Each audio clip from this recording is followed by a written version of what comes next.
नागिन जी, क्या लग रहा है? बातें खूब हो रही है लेकिन जंग शुरू नहीं हो रही है।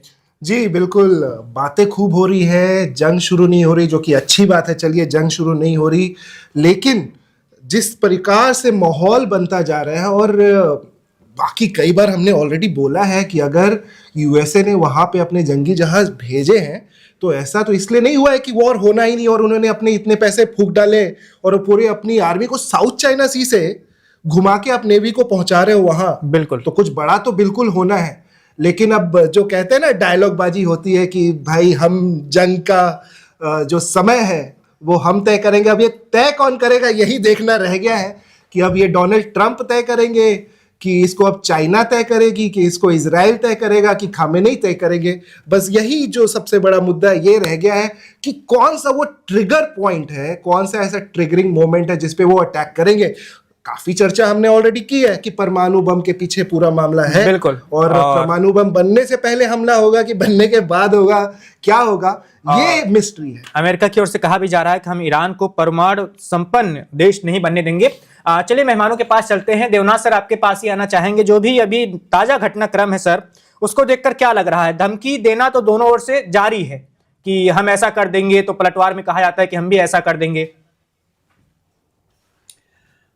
देखिए, अब जो ट्रम्प कह रहे हैं कि ईरान बातचीत के लिए तैयार हो जाए, वरना इसका मतलब है वो अपने इनिशियल कड़े रुख से थोड़ा नीचे उतर गए हैं। ये डी एस्केलेशन क्या इंडिकेशन है? अगर हम 28 दिसंबर के बाद से जैसे ईरान में चारों तरफ जलसे, प्रदर्शन, आगजनी हो रही थी, सरकारी इमारतों को आग लगाया जा रहा था, सरकारी प्रतिष्ठानों पर पत्थर फेंके जा रहे थे, आईआरजी की यूनिट्स पर हमले हो रहे थे, वहां से अगर देखें तो 10 जनवरी से लेकर 14 जनवरी के बीच का 4 दिन का माहौल था जब डोनाल्ड ट्रंप बहुत प्रसन्न थे। उनको लग रहा था कि अब ईरान के अंदर अंदरूनी बलवा इतना ज्यादा हो गया है कि बाहर से अमेरिका और थोड़ा बहुत इजराइल पुश करेगा और ईरान की जो सत्ता है वो टॉपल हो जाएगी। आयतुल्लाह खुमानी, शायद डोनाल्ड ट्रंप का असेसमेंट था कि जनता जो है वो पेजेश्कियन के घर में घुस जाएगी, आयतुल्लाह खुमानी के पैलेस में घुस जाएगी। लेकिन 15-16 जनवरी के बाद से माहौल थोड़ा बदल गया। आस्ते आस्ते आईआरजी ने जनता पर, जो उपद्रवी थे उन पर कब्जा कर लिया, और अभी पिछले 3 दिन से माहौल ऐसा है कि सारे उपद्रवी अपने घर में हैं और सड़कों पर प्राय प्राय शांति है। तो डोनाल्ड ट्रंप अभी थोड़ा हतोत्साहित हैं। इसीलिए डोनाल्ड ट्रंप जो आज से 15 दिन पहले, 10 दिन पहले तक सोच रहे थे कि वो बमबारी करके सत्ता परिवर्तन कर देंगे, क्योंकि अंदरूनी हालत बहुत ही नाजुक थी, अब वो क्लाइम डाउन हो गए, एक कदम पीछे ले लिया। अब वो सत्ता परिवर्तन की बात नहीं कर रहे हैं, अब वो आयतुल्लाह खुमानी की सत्ता से बातचीत की बात कर रहे हैं। जी, तो चलिए तेजावत सर के पास चलते हैं। तेजावत सर, चीन की ओर से भी चेतावनी दी गई है अमेरिका को कि अगर आप ईरान में कुछ भी सैन्य दखल देने की कोशिश करेंगे तो उसका जो प्रभाव है वो पूरे एशिया में दिखेगा। और उसके पहले बस थोड़ा सा मैं जोड़ देता हूं सर, आपको और कॉन्टेक्स्ट देने के लिए।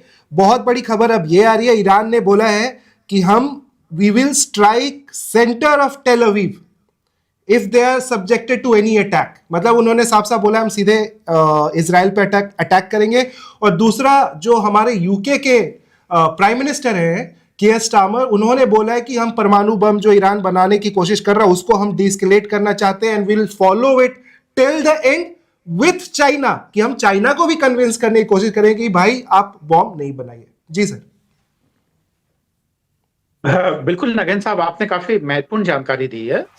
और उसमें खास बात यह कि जो खासकर ब्रिटेन है वो चाइना के साथ एक खास किस्म की ट्रेड डील करने जा रहा है। जो भारत के साथ उन्होंने जो मुक्त व्यापार संधि की है, अब अगला चीन के साथ होने जा रहा है। तो उनको लगता है, केयर स्टार्मर को लगता है कि अगर वह ऐसा करता है तो शायद चाइना अपने फायदे को देखते हुए ईरान के पक्ष में ना बोले। तो वजह तो जायज है और माना जा सकता है। पर बात यह है कि अमेरिका जो अभी कह रहा है कि खाली परमाणु ठिकाने वगैरह यह सब कुछ ठीक हो जाए तो वह पीछे हटने को लिए तैयार है। अमेरिका का विश्वास तो किया ही नहीं जाना चाहिए, क्योंकि एक ही महीने में उसके कम से कम 35 बार बयान बदल जाते हैं। जितने जी दिन नहीं है उससे ज्यादा बयान उसके बदल जाते हैं, तो ये तो है। दूसरी बात ये है कि अ, अगर परमाणु ठिकानों की ही बात की जाए, तो सबसे पहले तो मुझे लगता है कि इजराइल को निगरानी के केंद्र में लाना चाहिए। न तो वो परमाणु आयोग को वहां आने देता है, वो जो संयुक्त राष्ट्र संघ का बना हुआ है, ना उसको आने की इजाजत है, और ना ही वो उसने एनपीटी पे कोई हस्ताक्षर कर रखे हैं। वो तो एकदम बिल्कुल खुला है, उसका तो कोई है ही नहीं। ना अमेरिका कुछ कहता है, वहां पे यहूदी लॉबी ही इतनी ताकतवर है, और इसराइल तो उसका पक्का दोस्त है ही। तो सारी की सारी पारदर्शिता और सारी की सारी जो बंदिशें हैं, वो और केवल ईरान पर थोपी जाए, यह तो ठीक नहीं है। दूसरी बात यह कि चीन जुबानी जमा खर्च करने में तो माहिर है। पहले भी उसी तरह से चीन ने अमेरिका को डराया भी है, जब ट्रेड डील हुई थी और जब टैरिफ बहुत ज्यादा इम्पोज कर दिए थे, और इसका फायदा भी चीन को होता है हमेशा। चाहे वो हांगकांग का मसला हो, उसने पूरा ही वो जी पूरे ही यूरोपियन यूनियन को उसने डरा रखा था, ब्रिटेन को उसने डरा रखा था। तो उसकी ये नीति है, उसकी विदेश नीति का ये तरीका है कि वह आमने सामने वाली बात करता है। ये माओ के जमाने से ही होता रहा है। माओ भी सीधे सीधे अमेरिकन प्रेसिडेंट से सीधी सीधी बात करते थे। तो ये तमाम चीजें हैं। तो यह तो है ही, पर चीन नहीं आएगा इस पूरे ही लड़ाई में, इतना तय है। लेकिन एक चीज अमेरिका समझ में मौका नहीं आ रहा ढूंढ रहा सर, है। इतनी बातें हुई परमाणु बम के बारे में और उनके ठिकानों के बारे में। अब जब 12 डे वॉर हुआ था लास्ट ईयर 2025 जून में जब हुआ, तो उस समय तो ट्रंप ने बोला हमने तो पूरा अटैक ही ईरान के परमाणु ठिकानों पे, उनके सेंटर्स पे किया, सब कुछ तबाह कर दिया। तो अब ये अचानक से इतना डर क्यों हुआ? ये लगातार और जनता कुछ को धोखा सालों दिया जा रहा सालों है। की बात कही थी कि हमने 5 साल या कुछ साल तक पीछे धकेल दिया है उनको, कि अब उनको और टाइम लगेगा अगर वो बनाने की कोशिश भी करेंगे तो। तेजावत जी, आपको क्या लगता है? आ, बिल, बिल्कुल वैभव साहब और नागेंद्र साहब, ये सही बात है। हालांकि मैं भी ऐसा ही सोचता हूँ और मुझे भी ऐसी ही जानकारी है, पर मैं इसमें रेफरेंस यूके देवनाथ साहब का देना चाहूंगा। जी जी बहुत पहले बिल्कुल। उन्होंने एक टीवी चैनल पर यही बात कही थी कि वो अगर B2 बॉम्बर्स को छोड़ लें, तो उसके बाद में इसराइल के पास वह क्षमता नहीं थी कि वो परमाणु ठिकानों के ठेठ अंदर तक जाके उन्हें नष्ट कर सके। तो वो हैं, और वो भी ठीक तरीके से कर नहीं पाए। तो ये बात है, और यह पूरी पूरी संभावना लगती है, क्योंकि अगर मान लो तमाम निरीक्षणों के बावजूद भी अगर वह ईरान चुपके से अगर वह संवर्धित यूरेनियम लेकर अगर वो परमाणु बम बनाता है, तो उसकी क्षमता है 4 से 5 परमाणु बम बना सकता है वह। तो यह बिल्कुल संभव है, और एक ही परमाणु बम काफी होता है पूरे इसराइल को तबाह करने के लिए। और इसराइल अगर तबाह हो गया, जी तो पूरी अमेरिका की चल, रीढ़ की हड्डी टूट एक जाएगी। और बड़ी अमेरिका खबर आ को रही है सर, सॉरी अभी मैं आपसे माफी ईरान चाहूंगा। कुछ करने एक की बड़ी स्थिति खबर में आ रही नहीं है है, सर। और लगभग तय था, और लगभग हमें सबको ही पता है जी कि उसका अगला हमला है वो ईरान पर होगा। तेजावत साहब, एक बड़ी खबर, फिर हम लोग देवनाथ साहब के पास जाएंगे। सर, तेहरान के जो मेयर हैं उन्होंने अभी अभी ट्वीट किया, उन्होंने बोला है कि हम अब प्रिपेयर कर रहे हैं metro stations, parking lots, bunker बनाने के लिए। इसको हमें किस तरीके से देखना चाहिए? अगर मेयर जो हैं तेहरान के, वो बोल रहे हैं कि हम तैयारी कर रहे हैं, सारे जो पार्किंग लॉट्स हैं और मेट्रो स्टेशन है उसको हम एज अ बंकर यूज करेंगे, उसका इस्तेमाल करेंगे। तो सबसे पहले तो वो परमाणु बम वाली बात देवनाथ साहब, और उसके बाद फिर ये जो बंकरों की तैयारी हो रही है, ऑलरेडी हो रही है, तो किस लेवल पे अभी सिचुएशन है उसको अगर आप थोड़ा सा बता सके दर्शकों को। और बिल्कुल, और क्या ये युद्ध का संकेत नहीं है पहले से जो हमें मिल रहा है? जी हाँ, जहां तक परमाणु बम की बात है, कोई पुष्टि नहीं हुई है। अगर हम इराक के युद्ध की बात करें, तो बहुत ज्यादा प्रोपेगेंडा अमेरिकन तंत्र ने किया था कि जी सद्दाम हुसैन के पास वेपन्स ऑफ मास डिस्ट्रक्शन है, और इसी बहाने उन्होंने इराक पर हमला किया, सद्दाम हुसैन को फांसी पे लटका दिया। आज तक वेपन्स ऑफ मास डिस्ट्रक्शन का डब्ल्यू भी नहीं मिला। जी अमेरिका ईरान पर भी इस तरह के कुछ लांछन लगा रहा है। देखिए, IAEA जो है कम से कम 11 बार ईरान का विजिट कर चुकी है पिछले 10 साल में, और IAEA ने भी बार बार ये कहा है कि परमाणु बम बन गया है इसका कोई लक्ष्य नहीं, प्रमाण नहीं है। IAEA की लास्ट रिपोर्ट में उन्होंने सिर्फ इतना कहा है कि यूरेनियम 235 का जो शुद्धिकरण है उन्होंने 60% तक कर लिया है। अब न्यूक्लियर बॉम्ब बनाने के लिए 235 का शुद्धिकरण 90% चाहिए।